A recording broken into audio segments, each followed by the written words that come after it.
is episode 193 of the Metal. when it was this back in the day, 1, 2, it was easy because it was easier. Marcus always did that, but when it became two hands for one number, it's just impossible. When you get to 193, it gets more complicated. And no posers, don't be a wuss, says Fraser Dawson. Then what's he doing here? Yeah. It is episode 193 of the Metal Roundtable. I'm Metal Rob here, as always, with that guy. Yep. Carcass John. Can't get away. And the great, what's your name today? No Life to Metal Waters. No Life to Metal Waters. Yep. Let's do some business real quick. You want to? Sure. I would like you to check out our sponsor, MediaTek.edu. And if you don't think MediaTek has cred, let me just tell you a couple things. They just shot a video of a song from the brand new Skid Row album. And then within a couple of days, they did some vocal recording for Tobias of Ghost. So if you want skins on the wall, there you go. Not to mention that they have been associated with the great Sterling Winfield, Kerry Crafton, many others.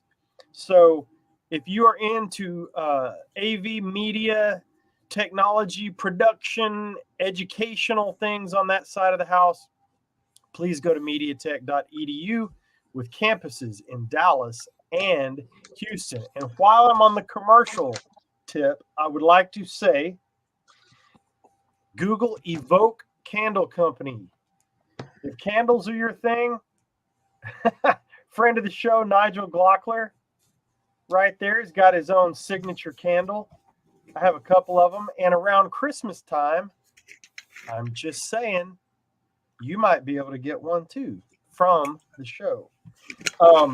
But also, they've got some cool high-end candles over there. This one comes in a denim box. Mine was signed by Nigel. I don't know if they all come that way or not. I may be just lucky. I don't know. But anyway, if I could get into the damn thing. Trust me when I tell you it's really nice inside. Oh, my gosh. What am I Is it doing? childproof? Is it a childproof box? I think it might be. Okay, here we go. Hang on. Stuff is falling out. The stuffing is coming out. Anyway, you get a denim and leather. Oh. But dude, they have got Judas Priest. They have got rock and roll themed killer stuff. So just Google Evoke, EVOKE, Evoke Candle Company, and check those dudes out. During the show, I'll put the link up in the bio. But I ran into Nigel over the last couple weeks, and he brought me this. Can you see that? Larry. Metal AF on a Reaper riding a unicorn. That's right. In a rainbow. Okay. And it smells delicious. So anyway, I wanted to plug Nigel and Gina and Evoke Candle Company from just down the road from me, as a matter of fact, here in McKinney. They're down in Plano, Texas, and they will got a lot of celebrities that live just down the road. King Diamond lives just down the road. Yes, Nigel Glockler lives down the road. Yep. So anyway, I will be putting that back on the shelf after the show. And then I've got a couple others in the house that I actually burn. I haven't burned these yet, but yeah, good stuff. And one last thing, and then I will shut up. Ionian Records just released 2 brand new Taz CDs. You get Shipwrecked. Nope. You get Shipwrecked. And you get Wake Up and Sweat Volume 1. And if you know what Volume 1 means, guess what? There's probably going to be a Volume 2. I'm just saying. So anyway, if you want to check out Taz, some of you guys may know about them. I think they were an LA band that... I was going to say, isn't that a Hollywood kind of a glam band? Yep. And I think that, anyway, they've got all this. There's demos and live tracks and studio tracks and everything on here. Top-notch artwork, really cool, but another great release from Ionian Records and my friends Stephen Craig and Ryan Northrup, always putting out good stuff over there on Ionian. So now I'll stop plugging stuff. Okay. Well, why? You were on a roll. I was killing Right. it, man. You were killing Let's it. say you, Carcass. I got basically nothing. I was trying to recruit a guy at work today to watch the show. So, Griffin Schultz, if you're out there, welcome aboard. Yes, Frazier, I know I missed the Bulldozer Deceased show down in Houston. It doesn't seem like they want to come to Dallas. But we've had some pretty heavy shows ourselves, namely Exhumed with the Cavalera Brothers. And speaking of the Cavalera Brothers and Exhumed, notice I have a little my backdrop has changed. If you can zoom in, that is the Full Terror Assault Friends T-shirt, and I was happy to contribute that to the effort. Tony Clem, he's probably going to recover for the next who knows how many weeks after being one of the sponsors from that. But anyway, that's all I got, really. I mean, nothing. It's been kind of a boring week. We had a short week last week, and I don't know. It all just seems so weird. I'm just working, man. Shout out to the.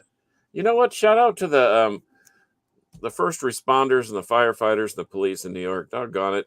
I don't think enough people remember that yesterday was, 9/11. I was putting out my flag yesterday. I was a little disappointed. These kids at the bus stop were like, "Hey, what are you doing there?" And I said, "It's 9/11." And they're like, "Yeah."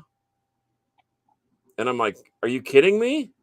You don't know what today is?" I said, "Do you know what December 7th is?" They're like, "No." Oh, I'm no. like, what are they teaching in school today? But anyway, coming from a military household, I took a little bit of offense to that. But, shout out to those guys, because man, even 22 years later, they still got stuff lingering. And you know what? That's a resilient town, unless you're a Giants fan. Sorry, Charlie Belmore, but your Giants, they need a little work. But anyway, that being said, sorry. New York is a resilient town. And so, yeah, shout out to those guys. I don't think they get enough credit, even our local guys. No doubt. Scott? Whenever I run into a police officer, I thank them for their service, or a military guy for that matter. And we have some local metalheads like Jonathan Hatley, the brains behind Asylum, who is a paramedic and firefighter. We've got school teachers and all sorts of people from different walks of life. So shout out to them all. Mr. Zippo. I've never smoked a cigarette in my life, but I have a Zippo lighter. It doesn't work. Well, you have to put some juice in it. But man, it's just awesome. It's just cool. Anyway, that's juice, and you probably need the little thing that makes it spark, whatever that's called. It's all there. It's just flint. Up, but that's a story from another day. I got it from a guy that I was picking a collection. He just randomly asked me if I wanted this Zippo lighter. It's like, sure, man. My dad had one like that when I was a kid, and I can't. It's my fidget toy now, but it makes too much noise. So, what about you, Scooter? I'm just tired, man. I'm working my butt off trying to just keep up. But man, yeah, matter of fact, I was working. That's why I was late to coming onto the show, because I was like, oh crap, it's already time to go to the show, and it was like 2 minutes. Yeah, dude, we have so much freaking work right now. Agreed. It's unbelievable. Scott and I, for those of you who don't know, Scott does the artwork for a lot of the labels that I do mastering for. And so we talk on a daily basis. And man, we're busy, which is good. It's a good problem to have. Yes, it is. And you just mastered one album that you said was maybe one of the best thrash albums you've heard in a long time. That is true. You can definitely say what that is, because it's already been announced. So, yeah, I worked on a band called Testimony of Apocalypse. I think I did their previous album too. I can't remember. Please don't hurt me if I can't remember. But man, that thing, it sounds like $1 million. It was so perfectly prepped for mastering. Wasn't that another band that was? Back in the 80s. They were Sacrament. Yeah, they were the Christian thrash metal band Sacrament. Mm-hmm. Now they are. This is their second album under Testimony of the Apocalypse, and it's basically Paul Graham, the drummer from Sacrament. He's the only guy from Sacrament in the band. But they're playing brutal. they're playing brutal thrash metal. And the new album I haven't heard the whole thing yet. They've got a guest vocalist on every song, but man, they've got some great guests on there, and it sounds fantastic. It's good. It's really good. It's really good. I was impressed. They did a great job recording it and prepping it for mastering. But yeah, we've worked on, gosh, man, Brother Kane, Simforce for reissue. Gosh, New stuff like Anger is Art and Applehead and Primal and hey, by the way, so I much dropped stuff. that Applehead in, and I actually like it. It's pretty cool. It's I was very good. I was You're I was shocked. talking about this one here, right? Yes. Yes, Yeah, that's good. The It's a light good side of the apple. Yeah, I wasn't quite sure what to think of it, but then play it and it's great. Thanks, It's just TJ, for really that update. straightforward heavy metal, a little bit of hard rock mixed in, and even a little bit of thrash here and there. Some thrash riffing going on, which is not unusual considering who the main player in the band is, which is Greg Minier from The Crucified. So, I think it's a really good album. The Testimony of Apocalypse album is coming out. It's called The Offering. It'll be out on Rocks. Is that right? Rocks. Yeah, it's coming out on Rocks Records, and I believe October is the release date. So I would bet that sometime this month it'll be going on pre-sale, and it will be CD and vinyl. That's right around the corner, dude. I can't believe we're already almost halfway into September. It seemed like, where did August go? Yeah, I'm actually, anything I work on now has a 2020, especially vinyl, has a 2024 copyright date on it. So I'm into next year now. You're not going to get it in time. Well, yep. Shall we shift gears? Shift away. Let's do it. All right. So today is the 40th anniversary of the release of Black Sabbath's Born Again album. 40 years. Love it. You can hate it, but today is its birthday and it has turned 40. Honestly, back to back, song for song, pound for pound, it is my favorite Black Sabbath album. And I am not shunning any of the first, with Ozzy. None of them. I love them all. But for some reason, this was a little more in my early metal formation. And so I freaking love this album. There are a lot of weird things with this record. I'm going to read some of the Wikipedia page if you guys will indulge me. Yeah, I was going to say the way the whole project was put together is bizarre in itself. Oh yeah. So it was their 11th album. It was released on September 12th, 1983. It was the only album with Ian Gillan, as you guys know, from Deep Purple. It was the last album for 9 years to have Geezer Butler on it, and it was the last to feature original drummer Bill Ward. I didn't realize that until today. He didn't do the tour. He did not do that. He didn't do the tour for it though. No, he didn't. Was that Carmine Appice? Who did the tour for that one? No, it was Bevan from ELO. So, yeah. Oh yeah. Okay. Yeah. So the origins of the album are like this, and I'm paraphrasing Wikipedia here.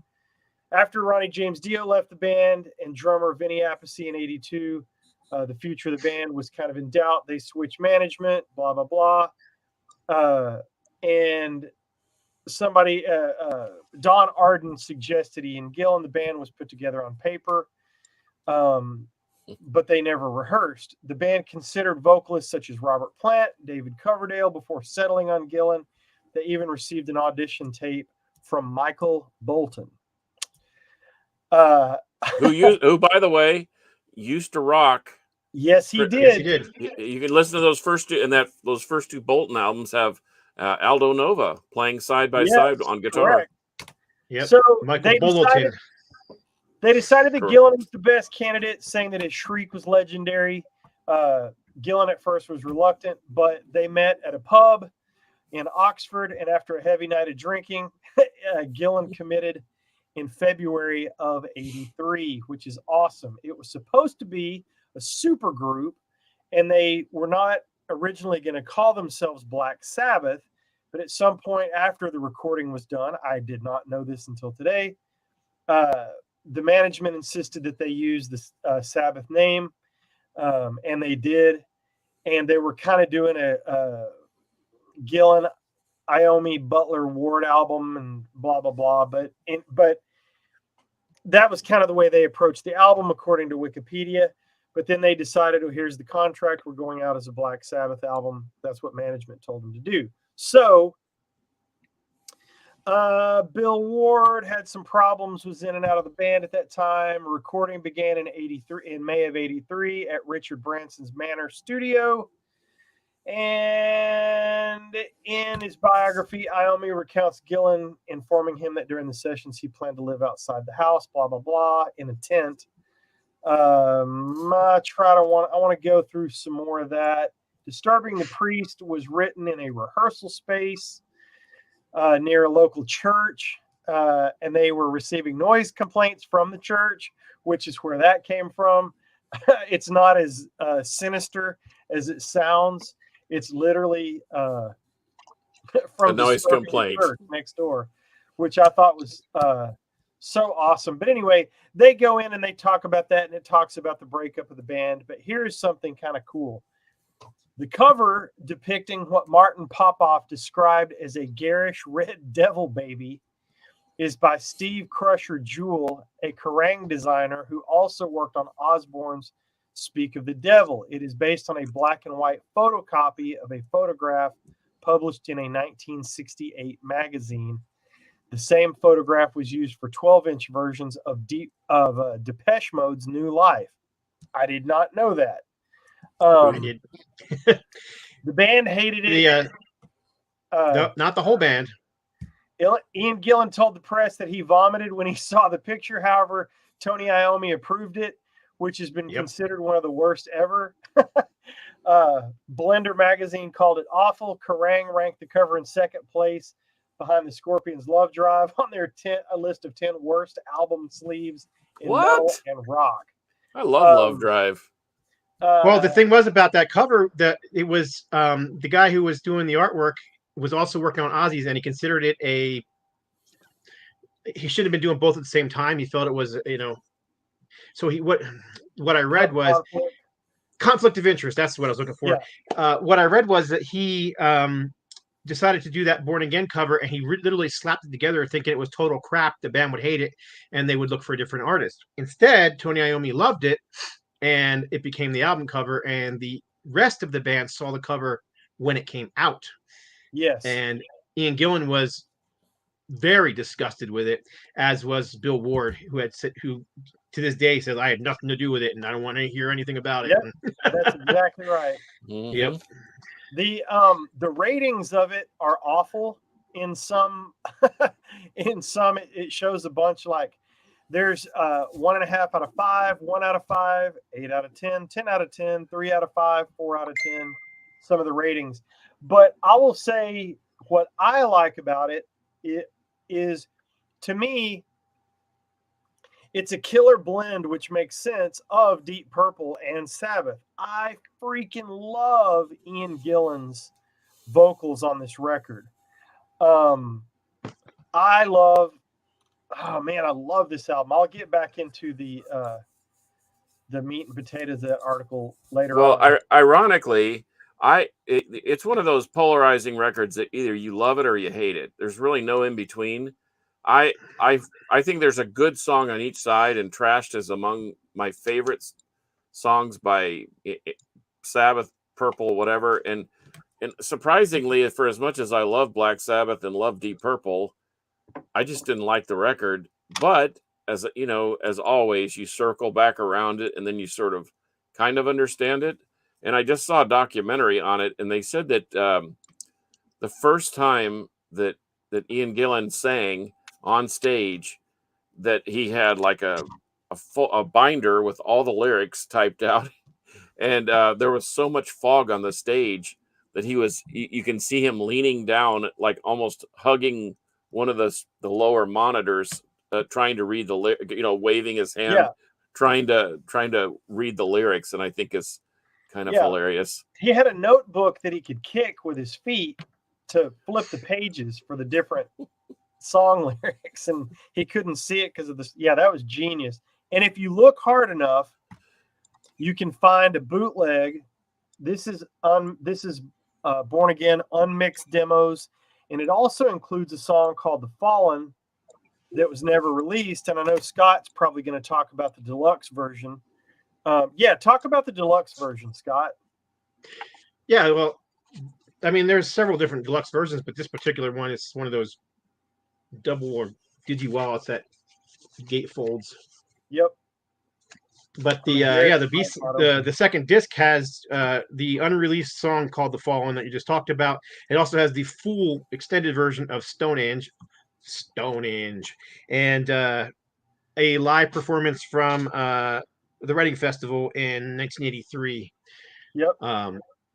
I think this album's spectacular. Now, I'm a bit biased because it was one of my early concert experiences. Quiet Riot opening up on Mental Health Tour, and it was one of the early shows on the Born Again tour at the Spectrum in Philadelphia. It was phenomenal. I'll never forget it. Giant Stonehenge stage that didn't quite fit into the building, apparently, some of the buildings that they went to, which, of course, helped spawn the Stonehenge scene on Spinal Tap, which became, too small.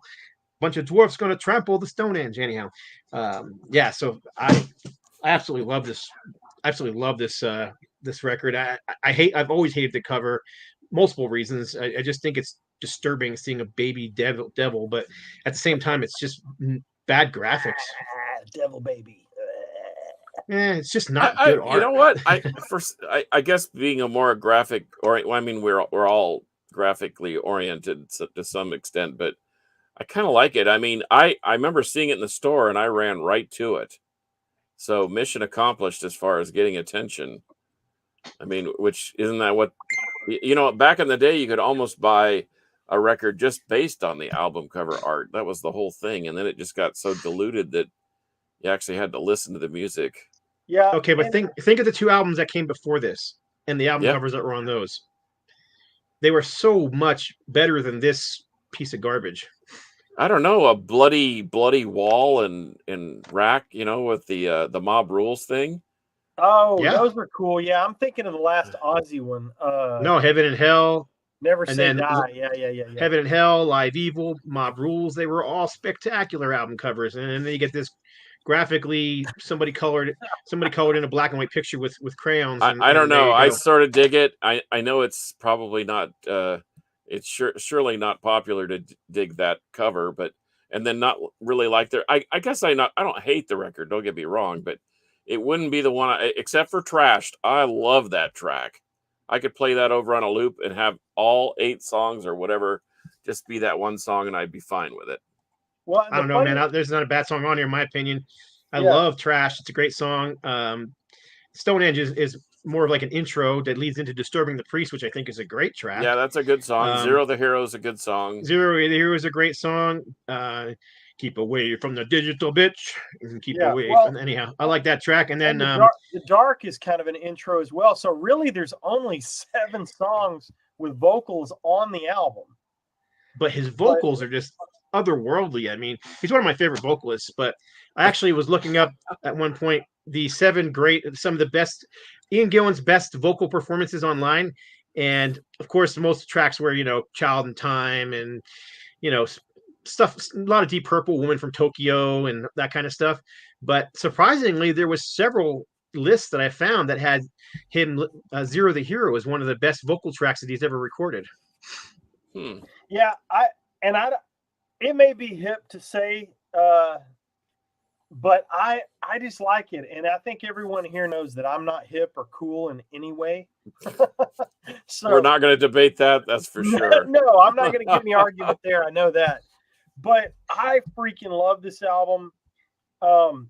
With You, Trashed is great. Stonehenge is kind of an intro. Disturbing the Priest is out of this world. The Dark, another kind of intro. Zero the Hero, I remember watching the video on some music channel. And I still love you too, Jawaba. I'm not mad at you for saying that. I like your hot take. That's what we do here. We love that. Where the fuck was I going? Oh, you're reading the tracks. The video for Zero the Hero. For some reason, that video disturbed me because it was just so weird and so random. And the thing that I took from that video immediately was, is that a horse walking downstairs? Because sure enough, there's a horse walking downstairs. Man, Jawaba is here, and I love it. Yeah. Francisco. Yeah. So Francisco, that's fun to say. yes, it is fun to say.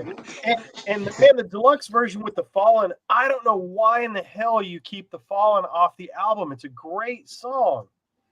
Especially when they had space to put it on there. Yeah. The extended version of Stonehenge, honestly, I don't even remember what that is.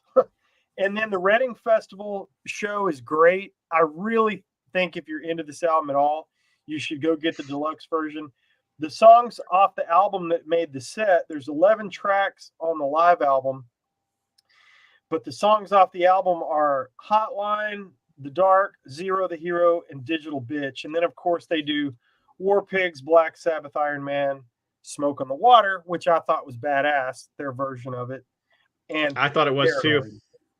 But I just remember back in the day, because I saw that tour. I remember back in the day, I mean, you didn't know what bands were playing before. There wasn't internet and that kind of stuff. So you found out live, and I thought, wow, this is awesome. They're playing Smoke on the Water. But then I remember afterwards, everybody like, that's blasphemy, Sabbath playing Purple. And I'm like, okay. I thought it was awesome. Mike, I don't know what's so blasphemous about it, but no baloney and Zaloni. What's up? And if you look hard, there's a couple more things I want to talk about, and then I'll kind of get out of y'all's way and see what you think. This is easy to find. The unmixed demos are easy to find online. That's all I'll say about that. But also, there's a bootleg floating around out there of a live show from Worcester, Mass in '83. Yep. And it's got Children of the Grave, Hotline, War Pigs, Iron Man, Zero the Hero, Heaven and Hell. And that's badass with Ian Gillan singing. Guitar solo into Digital Bitch, Black Sabbath, Smoke on the Water, and Paranoid. This is one of my favorite bootlegs. I have an extensive bootleg collection, and the thing that irritates me is I spent almost an hour and a half before the show tearing apart closets and boxes of stuff because I have a 2 DVD set of stuff from the Born Again era. And it's videos, it's interviews, it's all kinds of stuff like that. But you've been holding out on us? I am. But there's also on that DVD, there is a complete show from that tour with the crosses and everything. Now it's grainy, and it's from the back of the auditorium, but it's the only live footage from that tour that I've ever seen outside of a little bit of footage that is in the Zero the Hero video. But a couple of years ago in 2021, they finally found after many years the original master tapes, and they're talking about remixing and re-releasing that. And surely it'll be a deluxe box set like everything else they've done. And if there is a heavy metal baby Jesus floating around out there somewhere, he will bring us a live show. He probably doesn't look like what's on the cover. What's that? He probably doesn't look like what's on the cover, but yes, if he exists. No, he would have a little halo, I think. Yeah, there you go. But, it'd be we could do the yin and the yang thing. That would be fun. Man, if the metal gods would bring me a quality live video from that tour, I would be forever thankful. So back a few years ago, Ian Gillan released an album that's escaping my mind. I think Gillan's In. Yeah, it was called Gillan's In, and they re-recorded a version of Trash. Iommi and Ian Gillan did on that record. In case anybody was interested. Correct. Yes. Oh, there you go. And then if you want to, let's see, what did they do? Didn't they do another one? Yeah, they did Trashed. Yes, they did. They also did Smoke on the Water. This is another Ian Gillan thing that's very cool. But also something else you get, and I can't get it down, they reunited a few years ago to do a project called Who Cares? And if I remember right, it's only got a couple of tracks on it. but they are so good. Man, they are good. Those two guys writing together is just fantastic. And if you'll vamp for just a second, I'll grab it. Hang on. Let's see. Someone asked if they. See, sorry, I wasn't paying full attention. Did they remix or just remaster this thing? I think they did both, didn't they? They haven't put out a remix yet. They've remastered it several times. This is a remaster, so it sounds a little better than the original. I don't know. It's always been kind of flat production, but I never really minded it. Yeah, it was a little muddy, but other than that, it was, I don't know. Yeah. It wasn't that bad, yeah. No. I never thought the production was awful. I mean, Masters of Reality was a little flat, and it sounded great. But check this out. So, for those of you who don't know, and I think this kind of relates because it's Ian Gillan and Tony Iommi, but this is what you're looking for if you want to go find that Who Cares? Oh, yeah. That's killer. Ian Gillan, Tony Iommi, and friends. It's only a couple songs. I think they did it for charity. There was a 45 or a 7-inch that came out. I grabbed that first, and then thankfully they released it on CD as well.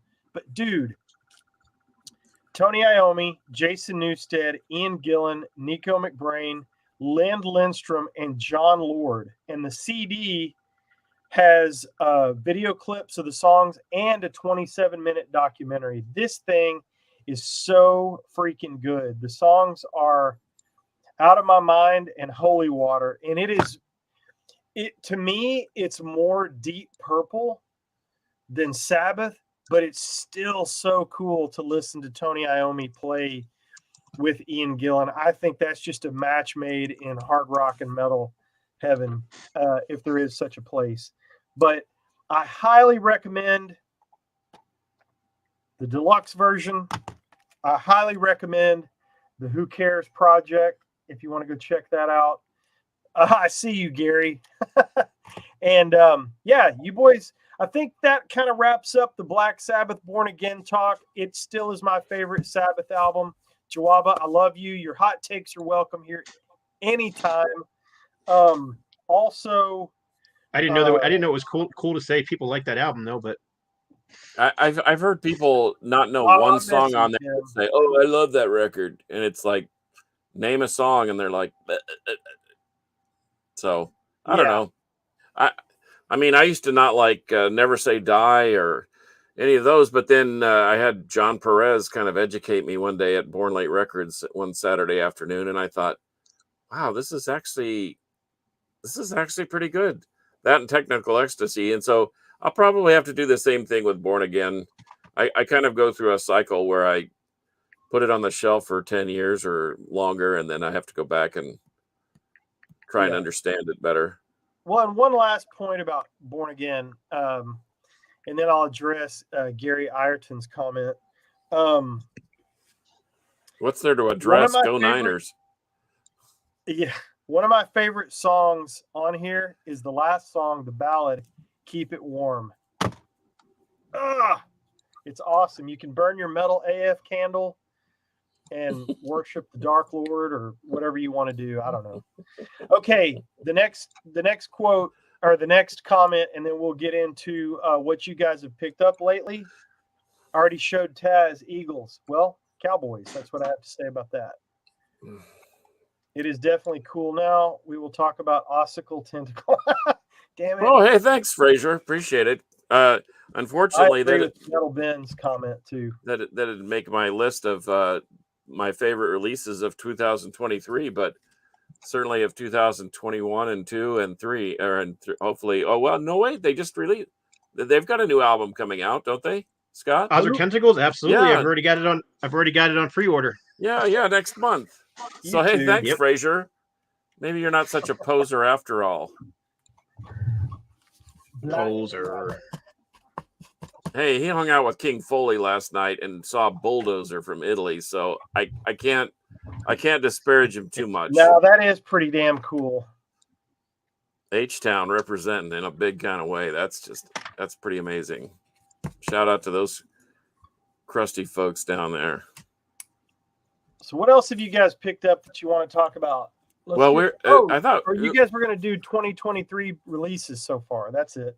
Yeah. We're just going to talk about some recent releases that have come out that we like. But go ahead, Johnny. I need because you got a list. I know. No, I have a list, but I was going to say, did you know that this is Kansas 50th year, and they're doing a tour right now? They're going to be, in fact, they're going to be in Albuquerque. I think on the 22nd, which at the Kiva Auditorium.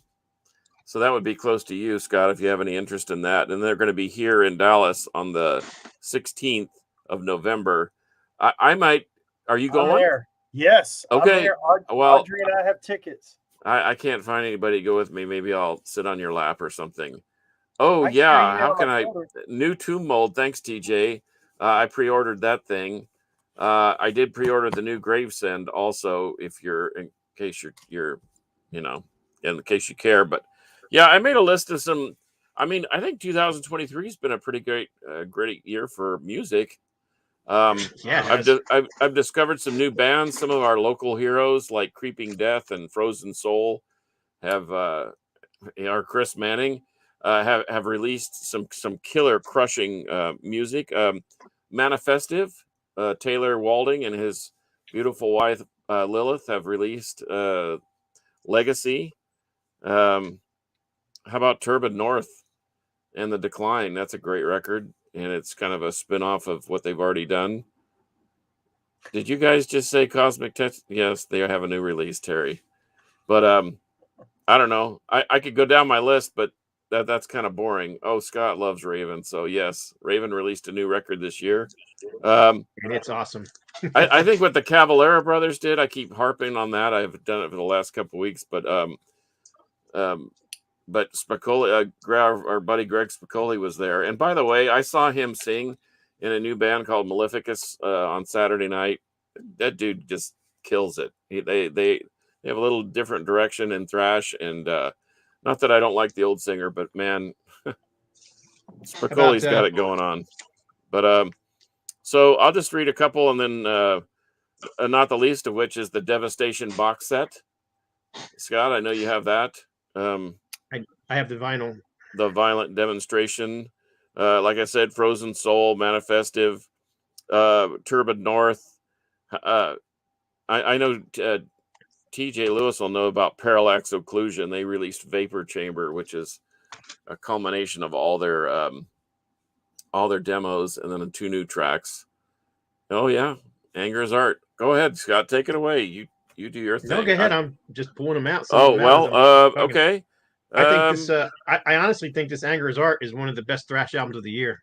That's what you've been saying, and I look forward to listening to it. It's definitely better than, and it's not saying much, in my opinion. It's better than Metallica, that's for sure. And Overkill is one of my favorite bands, and I think I like it better than the new Overkill. So, burping after a barbecue sandwich might sound better than Metallica, but I digress. I think what the Cavalera brothers did in re-recording Bestial Devastation and Morbid Visions, dude, those two new recordings absolutely destroy. There's a new band that I've discovered called Burial Hordes. Heavy stuff. No melody there at all. Conjureth from San Diego. They're freaking awesome with their new Parasitic Chambers. Where'd Scott go? What? Here I am. Oh, I see. There I am. I see what you did there. The settings. He is hey, nobody mentions the Dave Lombardo record. And you know why? And you know why? Because it doesn't sound anything like Slayer. Doesn't sound anything like Danzig. It doesn't sound anything like Suicidal Tendencies. It sounds like Tito Puente, and people, I guess, are freaked out about that. So, but I love it. Last year Kirk Hammett released a solo album that didn't sound anything like Metallica, but I really enjoyed it. I mean, it was totally outside of the metal spectrum, but it was still a very good kind of ethereal album that I enjoyed quite a bit. Yeah, I heard that it was decent. There's a band from Russia called Electric Moon, kind of speaking to your point of ethereal or atmospheric guitar. That's a good one. Human Tetris, another Russian band with two rooms. It's kind of a throwback to 80s Depeche Mode Flock of Seagulls, New Order. If you're into that stuff, there's a huge wave of that new wave stuff, and not new wave of British heavy metal. My buddy Robert Rich out in California released a new record, Ambient Soundscapes. Just absolutely killer. If you want to just chill out and go to sleep, it'll put you to sleep. Even put the Queen to sleep. She loves that stuff. Never heard of it. Raider. I don't know it. Raider, Trial by Chaos, brutal thrash metal. Really, really thrash. good record. It is thrash. Let's not forget Obituary, Unearthed. Let's not forget Udo. Touchdown. Yeah. This is one that I didn't care a whole lot for the last couple Udo albums, especially the orchestra one. But this thing I've been playing over and over again and really I wondered if that was any good, so I was kind of waiting for you to pop up on there. Someone, Metal Ben Chronicles, said the new Udo is great. Yeah, it is. It's really good. I mean, there's some very accept-ish songs on here, and there's one track I can't remember if it's the Double Dealer or the Flood. One of them really reminds me of a accept track from one of the more recent albums, the Teutonic Terror track. Yeah. I don't know what it is about it, but anyhow, it's really good. I enjoy it quite a bit. So Scott Beatley asks, how do we discover new bands? Are there specific websites? And we've had this discussion before about Spotify, and I love Bandcamp because you get to hear kind of the whole catalog in one space. So I do a lot of YouTubing, Bandcamp especially, because you can buy the product and the majority of the money goes, except for a small percentage, goes right to them. And I have had great luck with them on some of the heavier stuff. $20 spin, Sentient Ruin Records, Everlasting Spew. I mean, those all sound like ambient records, right? they're heavy labels. Ambient Spew. No, Everlasting Spew. Oh. Yeah. Ambient Spew sounds better. Yeah, Ambient Spew. I guess hey, see, we could start a new label. But as far as finding new music, I mean, I love the one thing I love about Bandcamp is that it says if you like this, then try this, and that's what I noticed about. I saw something the other day that said if you like this, try the new Udo, and I didn't venture a guess down there because I just ran out of day at the end of my time. But I don't know. That's how I do it. How do you guys look for new music? And the streaming services, like as much as we all like to poo-poo Spotify, man, they have got the algorithms down, because if you start jamming on something, it will start finding shit for you.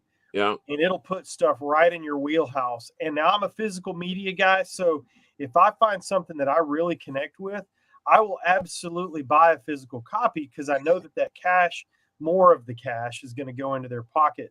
So I am for the streaming services, and I hope someday they get it figured out to pay the artists better. But man, for me, that's a great way. My buddy Mike might be able to chime in on that too, because he's been in the industry. What do you use, Mike? If you're still watching the show, he may have one of the things that I do is watch a lot of YouTube videos like this. People talk about music.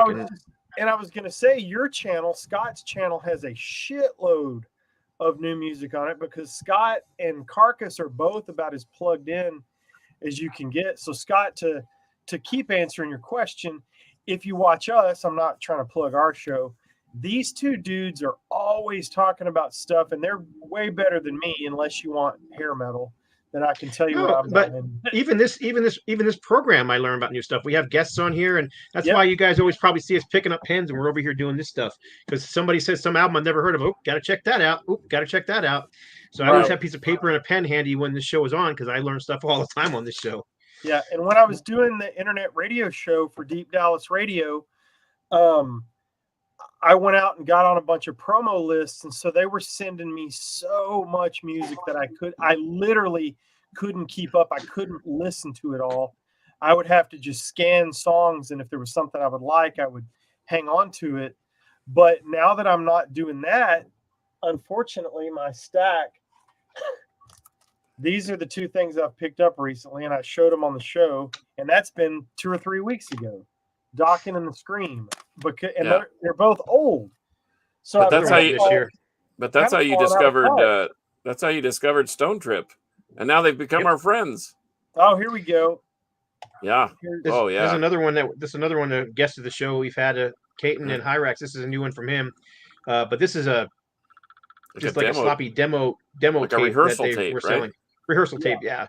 They have a new album that'll be coming out soon too. That is actually recorded in a proper studio, but it's still a cool release if you're into, Sure. if you're deep into them. Well, see, that's what I like about Bandcamp is you get the oddball thing, or you get, and especially if you're into physical copies. I know that they have like vinyl copies in a different color that's only unique to the Bandcamp instead of to the label. It's almost like, when they go out on tour. I know Exhumed had Vomit from the Vaults, and it was basically cover tunes, volume 1 and 2. I think I showed them last week where you put the two covers together and it makes one big picture, but they have those are unique releases that you can get on Bandcamp or see them live. So I don't know, it's kind of fun to I'm a physical copy person too, but I love the fact that especially with vinyl, if there's a download card that comes with it, and I don't mind downloading and paying the band to download. Sometimes I'll buy the physical copy, and if there's not a download, I'll buy the download anyway off of Bandcamp just because I want to be able to convert that to my car. Yeah, Stone Trip. There you go. This is from this year, so this is it's a great album. I mean, if you like that Chris Manning album, you're probably going to dig that Stone Trip. It's kind of in the same vibe. Yeah. That, and the Stone Trip, the way I found out about those was a promo MP3 that they sent me to the radio show, and it was I think it was even a demo. It definitely was not the version that came out on the album, but and you can Google metal record labels because if you like the more mainstream style, Stone Trip and stuff like Chris Manning is doing melodic hard rock and that sort of thing, man, just Google some record labels because over in Australia, Golden Robot Records, they're putting out some killer bands, and it's everything from kind of alternative rock. There's a band that in the last year or two, it's killing me that I can't think the name of them, but they had a straight up Alice in Chains vibe, and it wasn't complete ripoff. It was just fantastic, obviously influenced by Alice in Chains, and then they've got the hard rock stuff down. So check out some labels, but man, Golden Robot's putting out some quality shit. And that's a lot of the labels are doing that now, where they're putting out old catalogs. I mean, look at Rocks and No Life Till Metal, and you guys are killing it with the reissues and the re-releases. And you did the Flotsam and Jetsam, the Nevermore, Jeff Loomis. I mean, those are all heavy hitters, and it's nice to dig up old tracks that you never had. I mean, that would make me buy even if I've got all the Nevermores, but I would be interested to hear your take on the mixing and the mastering and so forth. And if there are bonus tracks, then that's even better. Yeah, they were originally done, I think, man, I'm talking out of school here. I think they were done by Andy Sneap, so they were pretty easy to work with. Sure. But they sound, that's just top-notch stuff. That stuff that Scott, help me out. What label? Brutal Planet is putting out all that Jeff Loomis and Nevermore stuff. So good. So this one hasn't even, I don't even know if I'm supposed to show it, but this one hasn't even gone on sale yet. But yeah. Oh, no, we talked about Lazarus AD, man, a killer band. Yeah, we talked about the CD, but the vinyl's going on sale really soon. Anyhow, see if I can get it out of here. Here you go. That thing is good. It's really good. And it sounds fantastic. I mean, I have the original CD. I compared it to the new CD and the vinyl. It's just so much more crisp and biting. Fantastic mastering. Whoever did the mastering on this, they did a great job on it. I think that, and I think the thing I'm seeing with some of these reissues, I remember when that was the thing early on, like back in the 90s, that they were just brick walling everything and making it louder and maybe cleaning it up and adding more treble or more bass, but there was really there was no depth to the music. But what I've noticed about more recent reissues is the mix and master is providing more depth in the music. It's almost more of a 3D sound, and Well, maybe Yes, exactly. maybe that's a studio trick. I don't know, but That's exactly what I've been saying. You kind of more space between the instruments. You can almost hear the different instruments a little more at times. it almost feels live. Would you agree, Mr. You get, Mastering Expert? man, there is so much killer technology out there for mastering.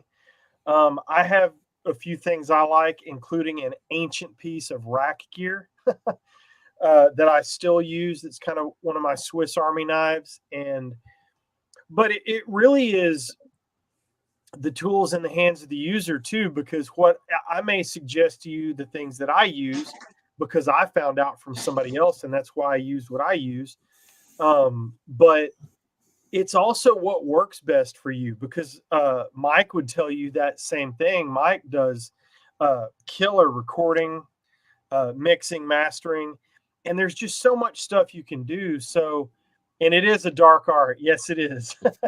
Because, man, you don't know what your source material is going to be. You don't know. Well, Man, there's just if you don't have the ways. original master tapes, it's not true mastering. Oh gosh, Sorry. here we go again, Striper. Here we go again. Yeah, that's right. Man, it's just I could go all day, and Mike could go all day. It is a dark art. Even when I was talking to Sterling, he was like, "Oh yeah, you practice the dark arts," because he's a mixing engineer and a mastering engineer too. And I was like, "Yeah, that's all I do." But you just get so many different things thrown at you, and there's so much different shit you can use. And it just depends on what works best for you. I've found some stuff that works great for you, or great for me. I want to catch up on some comments. Some of these are. Yes, I do think Born Again has some of Bill Ward's best drumming. Yes, I will be looking for the new Dokken. You know me. Rob, oh, thank you very much. I appreciate that. Rob is from Ultimatum. Let's go back. I want to talk about, because we got asked a couple of questions. Oh, Mean Metal Mike coming in heavy with the questions. Hang on, but I want to get back to Gary. First of all, go Cowboys. And I still have a $20 gentleman's bet with you on the game.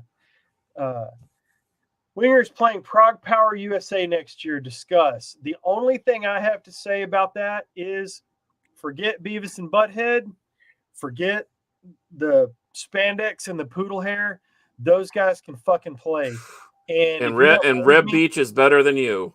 Ask that guy right there, because he saw them with me from about 2 feet away. Yep. Oh, and they were really awesome. I don't care. I will be waiting in the parking lot if anybody disagrees. Unless you've actually seen them, I don't want to talk to you about it. Sorry, I keep putting Rob Whitlock's comment up. That's weird. I don't know how that happened. I don't know how that happens. Oh, there it is again. That's weird. 5 bands that could do a full album cover of Born Again. Well, you're gonna have to have a kick-ass singer.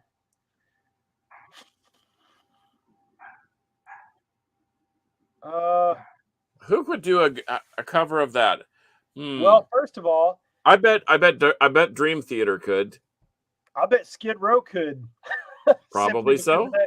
That kid they got singing for him now, that dude is a I tell you who could do it. Our friends from Aska. Yeah, they sure could. Fates Warning could do it. Yep. They did a killer cover, Sign of the Southern Cross. How about Hellstar? They could easily do it. James Rivera. Oh yeah. Oh my gosh, that would be good. Yeah. James's new project. We need. But I think Aska could do it as well. But then again, so could because they have the same vocals, so could Banshee. Of course, Mark Fields pops in with Corpse Grinder. I would love to hear. Hey, it could be like those Chris Barnes 6 Feet Under covering AC/DC and the like. Who knows? we're going to run out of time, so I want to get to some of the comments. But I think you guys are correct about those bands covering Born Again. Rob, what are your thoughts on louder mastering these days on CDs? Well, I think we've gone up, and I think we're starting to come back down. Once again, with the software these days, or whatever you're using, you can make something so loud without peaking. You can still have dynamics and make it louder.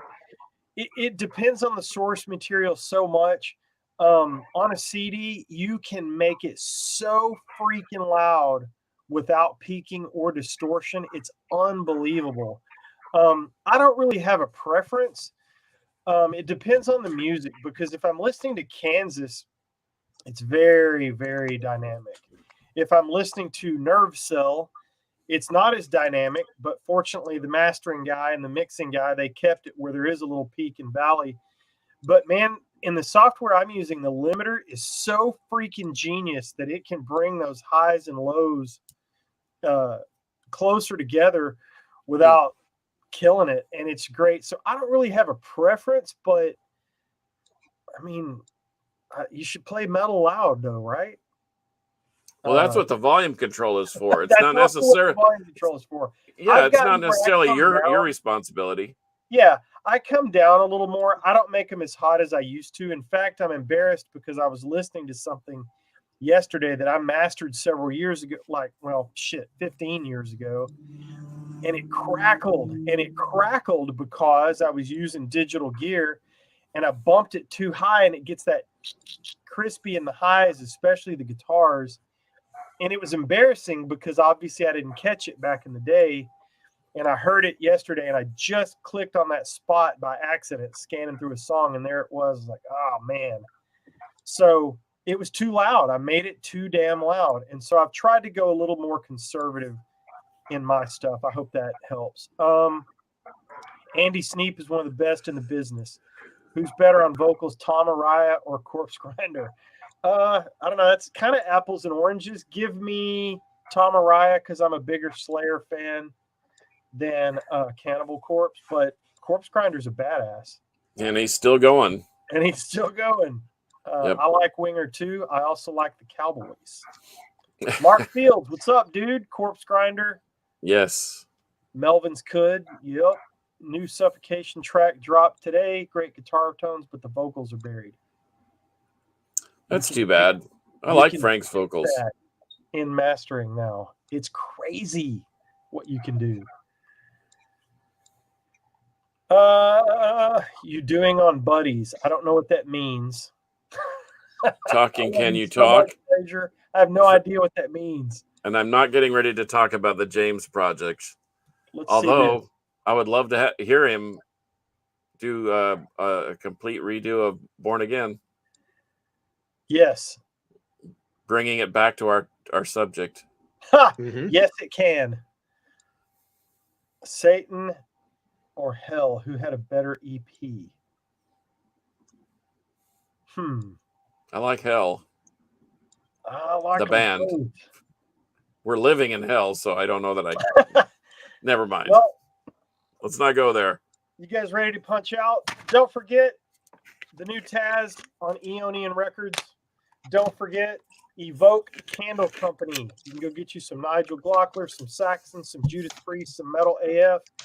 They got wonderful, wonderful top shelf candles. Don't forget Anger is Art, out now on Scott's label.